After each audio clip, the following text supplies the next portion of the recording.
AFDEL ezali armée ya ex Fazate. So ibalobi AFDEL o eyaki kobengana Mobutu, est-ce que ezalaki armée ya mboka Zaïre ou bien mboka Congo? Banda ekotaki Laurent alobi bokenda ekomi na 1998 le 2 août bazongaki kilo lelo ezala troupe Bosco Taganda azalaki coopérer nango ko massacrer ya Congo eza wapi? Eza na est. Ba troupe o Laurent Kunda zai coopérer nango eza wapi? Eza na est. M23 Mamadou Ndala na bauma ba decidaki ko panza bango bapanzaki bango bakotelaki wapi? Bakendaki na Rwanda. Lelo bazongi bazali susu ezaki serpent ya mutu moko ezali susu serpent ya mutu moko te komi serpent ya mitu sama. Tango bazali kolanda na Caleb Mutondo na justice elakisi ke bazali kolinga ko étaler ani makambo nyonso Kabila asalaki na pouvoir na ye. Or ba juge bazali wana Kabila nde atiaki bango. Ba ti responsabilité wana na mutu ya Kagame azali ata na position moko te ya ko esquiver. Tango azoloba ke Congolais atikali kokufa te na ba officier rwandais. Mapinga ya Congo etikali kokufa te. Lelo ya akotisi kisusu. Akotisi yango na autorisation ya nani? Na Rudizi déjà bakoti. Même le président de la République a na droit ya kokotisa mapinga sans consulter l'Assemblée.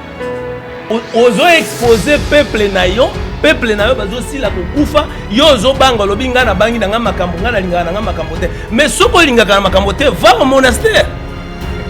Va au monastère. C'est là qu'on n'a pas besoin de bruit, ni de problèmes, ni avoir des raquines avec les gens. Si tu l'emboutis, tu savais que tu es un prêtre. Pourquoi pas aller au monastère?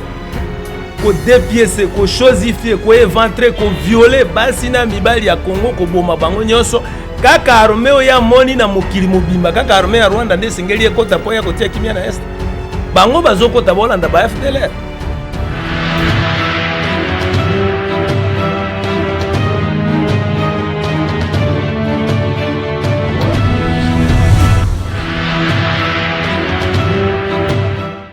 Mbote na bino balandi ya Océan du Congo télévision ezali bongo Cadet Sugashu la patriote esengo ezali mingi koyeba ete bozali penza ebele na se na babitando ike na bino pe na ba téléphone na bino kolanda Océan du Congo chaîne o emesana ko informer bino bongo toke kotonda équipe technique mobimba ya Océan du Congo et aussi notre caméraman Kabuya l'homme puissant nde o ya sili ko sete tokoma na bisika nyonso bosili kolanda biso lelo tozali bongo elongo na pasteur la muka opito ko betane masolo maimatali politique ya Congo RDC.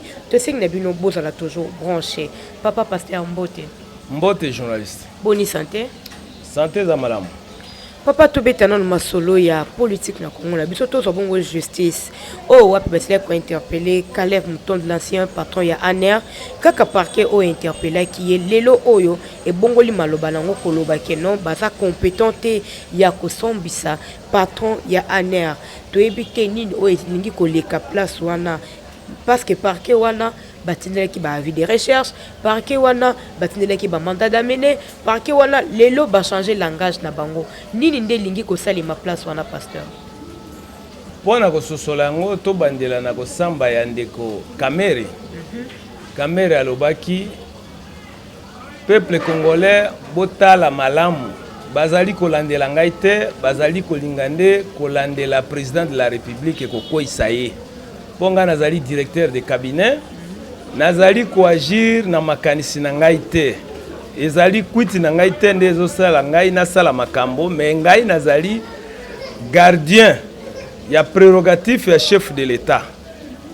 ngai nazali gardien ba prérogatif ya chef de l'état makambo nyonso nazali kosala ezali kolandana na ndenge chef de l'état azali kotinda ngai alors mosala makasi pe ya risque munene lokola sécurité ya mboka mosala makasi pe munene lokola sécurité ya mboka tango Caleb Mutondo azosala mosala wana azali ko exécuter ba ordre kolandana na mosapi ya mokonzi na ndenge azali ko orienter sala bo ya azali ko exécuter tango bazali kolandana na Caleb Mutondo na justice elakisi ke bazali kolinga ko étaler ani makambo nyonso Kabila asalaki na pouvoir na ye. Or ba juge bazali wana Kabila nde atiaki bango.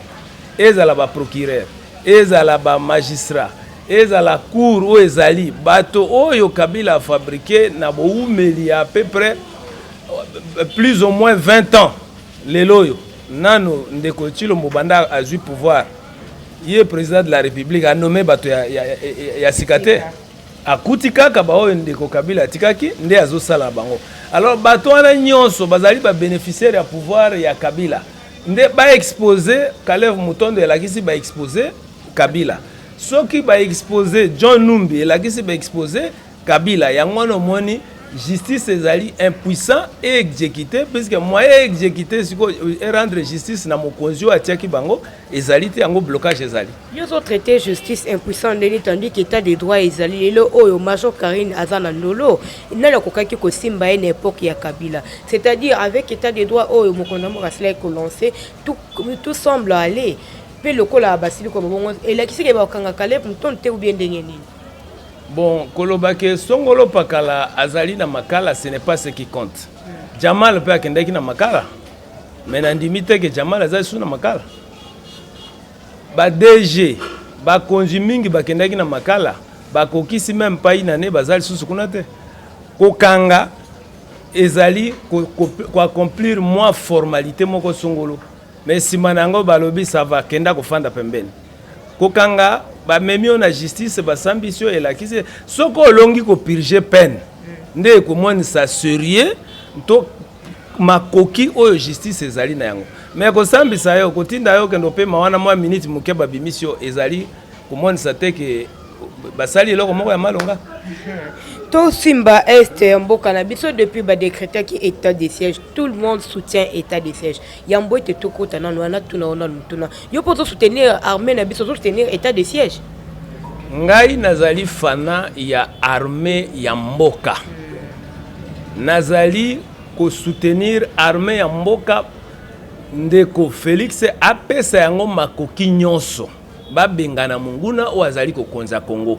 Mais nazali contre yaye ko considérer armée ya mboka lokola ezana makoki moko te leloyo ça ne fait pas 48 heures à peu près 24 heures déjà armée rwandaise ici kotaki siko armée rwandaise koti na ordre ya nani puisque ba auteur ya massacre ya este ezali Rwanda okoki ko contredire ngai te puisque Bosco Taganda azali rwandais asambaki na Kinyarwanda alobaki ngai nazali na nationalité rwandaise mapinga nyonso et puis ba ekopeye 30 ans na justice ya CPI alobi batindaki ngai kuna na rendre service pe na rendre service wana kitoko mais azoka mwakingai naza mokangami boyo batindaki ngai bazana bosombi tango azoloba azaki koloba likukumate olobi que non armée rwandais nde ezo kose ba massacre kuna mais mo konsa bango Paul Kagame asili koloba ngo polele koloba que non bango basila ko nyokola biso TP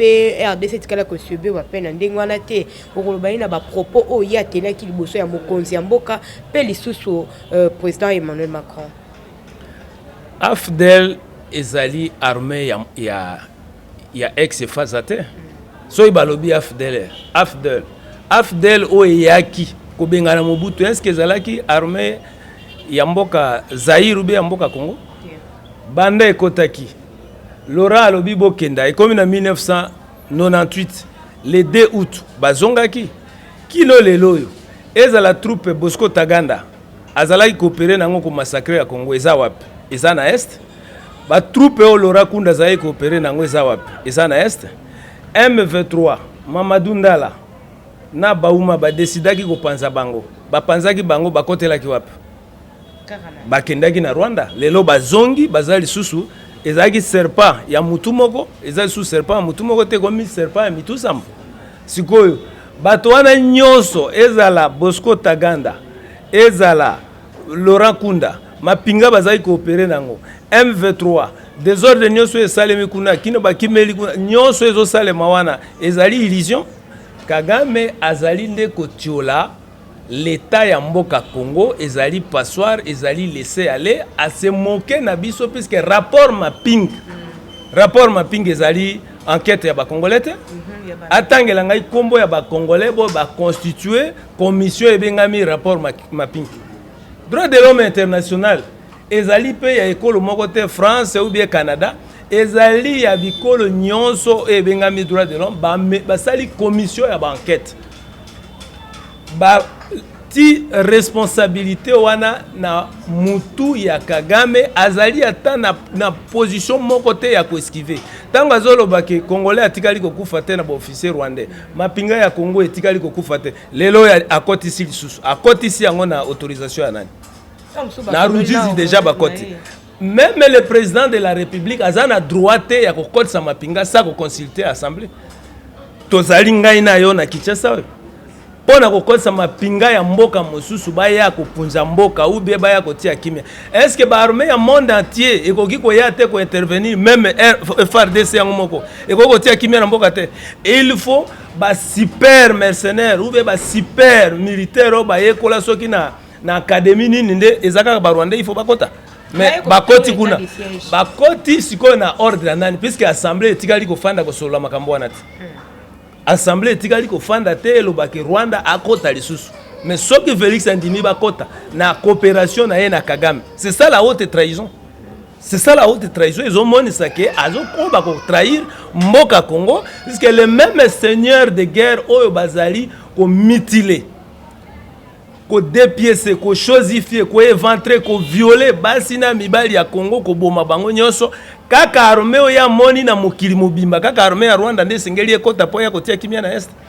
bango bazokota bolanda ba FDLR quelque élément ya armée ya Rwanda oyo bazali ko bango bazokanisa ke bazali na parc ya Virunga nde bazokota balandela bango pe ba continuer ko massacrer ba peuple congolais bazokota pona aussi sans boute ils sont là depuis 1996 jusqu'aujourd'hui c'est pratiquement 25 ans vraiment c'est pratiquement 25 ans ezali un quart ya siècle bazali wana est-ce que basi batia kimia au contraire ils ont tué de milliers de Congolais oyo mokili mobimba ezali témoin ezala lei naturelle ezala lei scientifique ezala bato nyonso ya bolukiluki to ba chercheur bazali kwa soi responsabilité na motu ya Kagame likambo ya kokamwa ezali nde président ya mboka ekolo Congo ndeko Chilombo soki omoni ke motu ya libandi amemaka motu ya mbila te soko zolonga makambo te déposer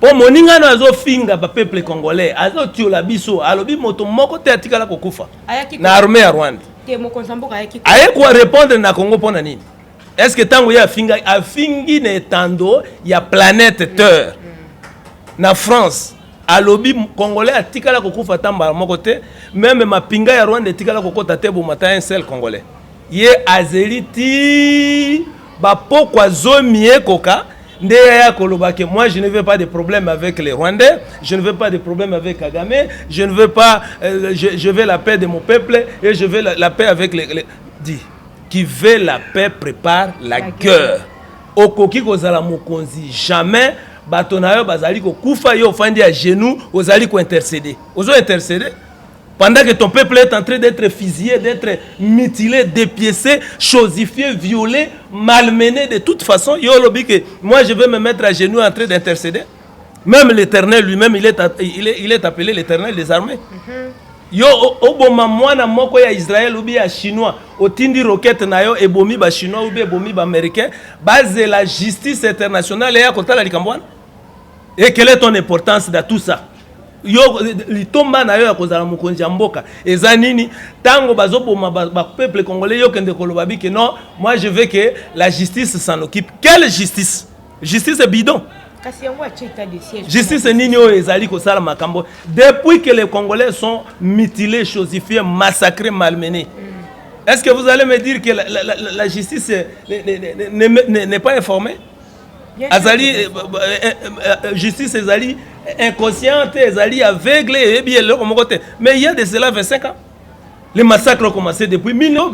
Depuis bakota ki na fizi baraka ti ba ye ti le long massacre ils ont continué na mboka Congo.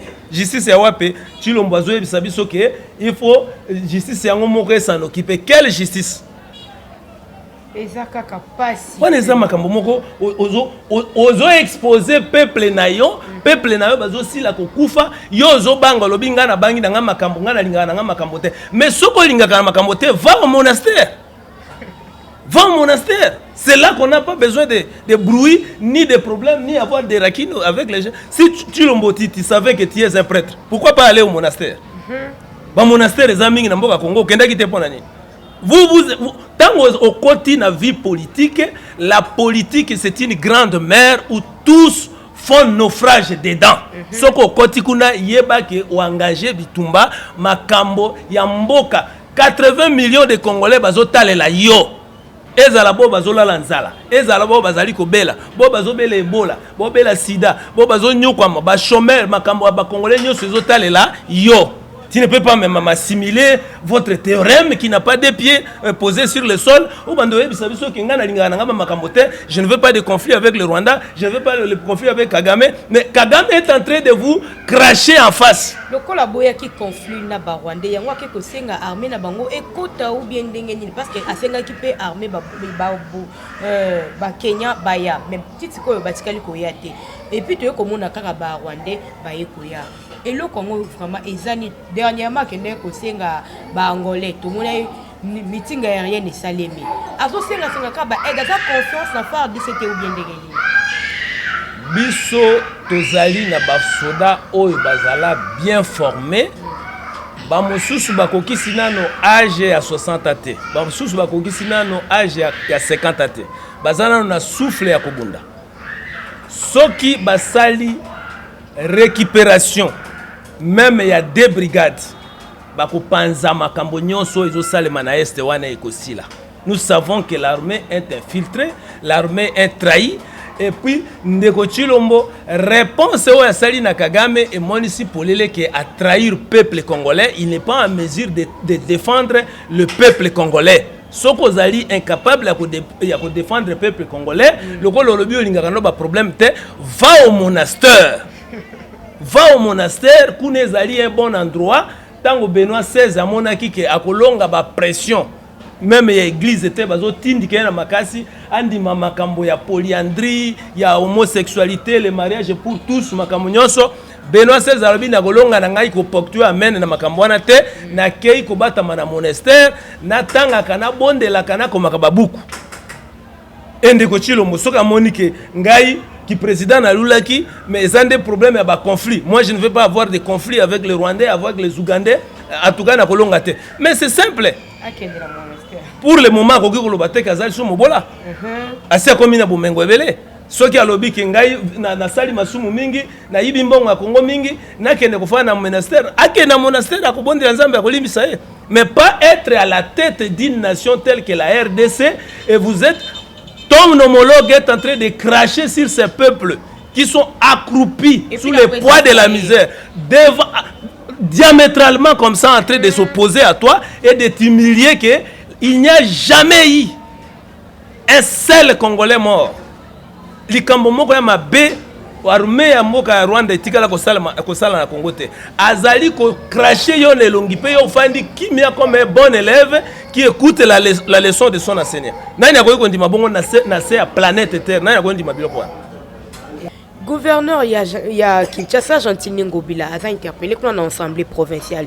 Tu évites tes mesurances ou soit tes bureaux et Assemblée provinciale. Ndezo sungaya sala musala malamute ou bien ezanine.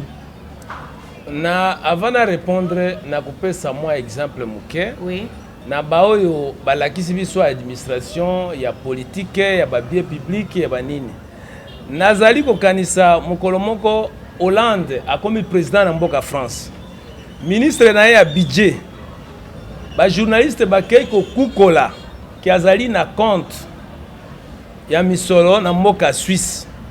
Tango likambo wana ebimi mbala moko Hollande ayebisi ministre Kaisak o azalaki mokonzi ya ministère ya budget alobi déposer avant qu'il ne soit tard puisque rumeur wana ekosala ekozala kola tozali complot pona kopunja mboka kopie mboka siko tozonga na mboka na biso ya Congo remplaçant W par sa valeur Gentili Ngobila depuis azawana nani abosani ke azolonga eloko moko te comme preuve omoni awa bato bazako bazo koloba amene na bozoba nyonso d'abord mwasi na na bana baza wapi baza na France. Est-ce que un gouverneur ya ville ya Paris libota na yeba koki kozala na Australie? Un ministre ya Canada, un ministre d'enseignement ou bien ya armée ya Canada, est-ce que libota na yeba koza na Arabie Saoudite? Tango ye moko na ngobila wana mwasi na bana baza na France afandi azo salani. Tout ce qu'il fait ici c'est le désordre. Nerombunga lobi ke bazo buka zando mbongo ya kotonga zando ezate ebotelie makwanza na zutu. Est-ce que c'est normal? Mboka nini o soki yo lingolo ba vérité ebotelo makwanza obela kolokoto na nzoto po lobi bo solo. Est-ce que ça a sens? Mukebai mosala nezani yaza molobeli ya peuple soki moto aza molobeli ya peuple amoni makambo zotala mbili eyotambola mbilinga mbilinga afanda. Est-ce que mosala député zaki baba mosala député zaki baba te député azali moto yo azali na bongo o ezo manyola makambo soki makambo ezali malamu afandi kimia soki makambo ezotala etambola mabe ifasa nini aloba siko bazolinga bayi na Mukebai po bango ba mesani bato nyonso bazala bababa mabe ezosalema moto afandi baba mabe esalema moto afandi baba ono azolonga kolobela po azwaki kanyaka te kanyaka remplaçaka bosolo atambala moko te ya solo remplaçable bosolo te mais tant bazwaka kanyaka babimisaka ba vérité te pour l'année lokola de rombongo vice na ye vice ya Chantini Ngobila c'est parce que bayokana ki te soki bayokana ki na langage na bango akoka ko bimisa ngo la polele bongo te usa soki bapesa ke kanyaka so pasenga ke kanyaka ke bapesi akoka ko loba yango bongo te mais lokola bango mibali bayokani te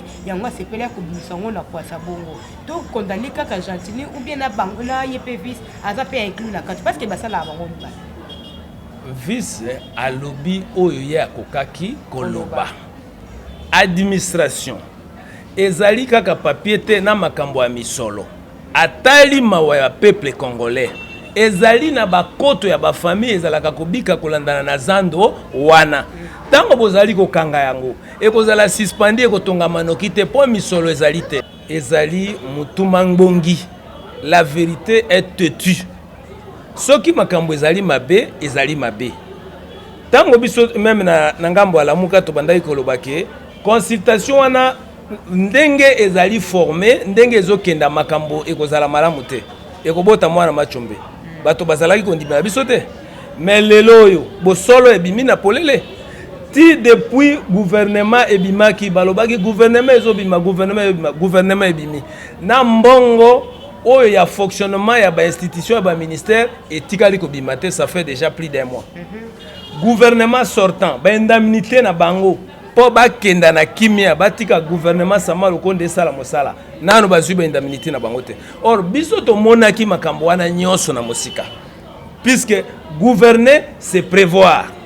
Sikoyo bango bazali ba gouverneur ya ndenge nini o ba monaka danger na mosika te soki moto ayebisio ke misolo ya kotonga ezali te po yebi sekele ya libenga so ito moni sioke ba changeaka majorité parlementaire brutalement boté et kopesa blocage ezali pona bwanya o ezali kati na moto bango batiaki tembe est-ce que blocage ezali to ezali te obele molangwa nde akolobaki makambo ezokenda malamu mais moto azana bongono ezomanyela normal akoyeba ke blocage ezali na kati ya mboka. Voilà wana ndeto si émission na biso mokolo le message clé na yo pe na bandeko bazali kolanda.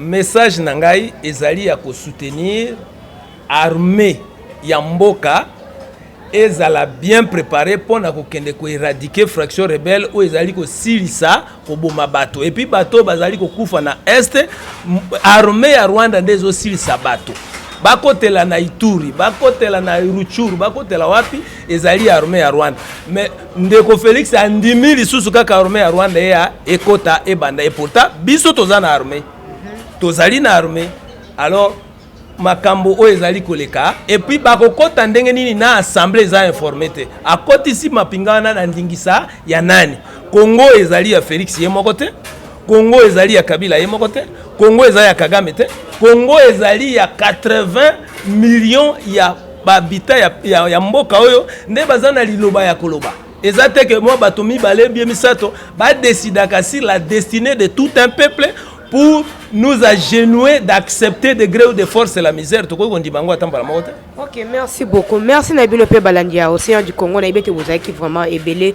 Ceux qui osent et Zambalano et Liboso ya Kolanda Biso, Kobo Sana ko s'abonner pe ko like ou bien ko partager ba vidéo na bisoté. Ceux qui peut se je sais ali comment yango na se ya écran. Na tombe libino mokolo malamu pe excellente début ya week-end. Tokute Nabino Mbalasima. Bye.